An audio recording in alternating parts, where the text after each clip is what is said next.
thought today, for a summertime treat, that I would give a fun talk about inventive queens of ices. This is courtesy of a colleague of mine who wrote a blog post about some inventors, female inventors, behind ice cream machines. And I quote, "When you think about it, ice cream is not only a culinary marvel, but a technological one as well. Invented long before the days of refrigeration, the cold confection was initially a rare delicacy reserved for the well-to-do. As summer gets into high gear and we look into the freezer for a way to cool off, I'd like to highlight a few women whose innovative thinking has contributed to our enjoyment today. So in 1843, Nancy Johnson did something unusual. At a time when women in most of the United States relinquished their legal rights upon marrying, and with it the ability to control their finances, own property, or sign legal agreements, she filed a patent to the US Patent and Trademark Office in her own name for an artificial freezer or ice cream maker. Although there were no legal barriers to women receiving patents, many women inventors often had to rely on husbands or male relatives to get their inventions through the expensive business of patenting. Johnson, the wife of Walter Rogers Johnson, who was a distinguished chemistry professor and the first secretary of the American Association of the Advancement of Science, AAAS, which you may know is based here in Washington, D.C., stepped forward independent of her husband. So there's a picture of her patent that her invention consisted of a pail with a lid.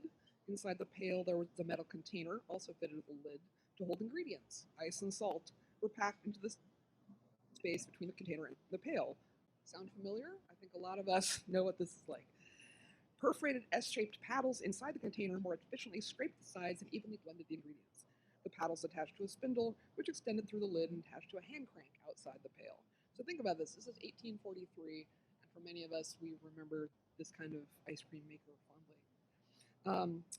So while ice cream was enjoyed in colonial times, Johnson's artificial freezer was the first patent filed in the United States for an appliance to make ice cream.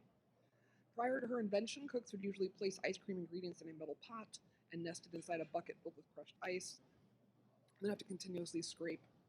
It was quite labor-intensive, taking hours to make a single batch. The texture of the ice cream was often lumpy. Not only was ice cream easier to make using Johnson's exterior hand crank, it only took about half an hour.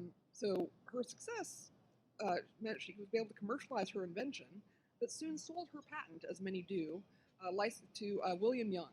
He tweaked her design, filed his own patent in 1848, and successfully marketed a machine that made it even easier and faster to whip up a batch of ice cream.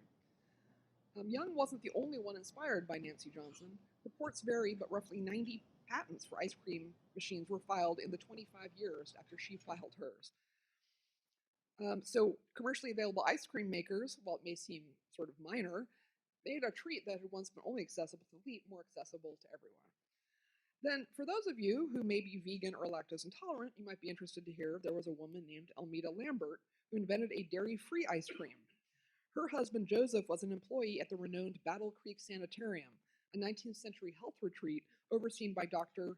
Kellogg, many of you have heard of. The key to good health, Kellogg believed, was regular exercise, abstinence from alcohol and tobacco, and a vegetarian diet. It is thought that Lambert was involved in producing nut butters as meat substitutes. So Lambert, oops, as I lose my paper, sorry about that. She was a big proponent of nuts, and so she published a guide for nut cookery, which contained the first published recipes for vegetarian ice creams, which substituted cow's milk and cream with nut milks and butters. So again, this is a 19th century invention. So as you enjoy your own dairy or non-dairy ice cream to beat this heat this summer, think about not just these inventors, but all the inventors, past and present, whose creativity has brought us refreshment and fun in a cone or a cup. Thank you.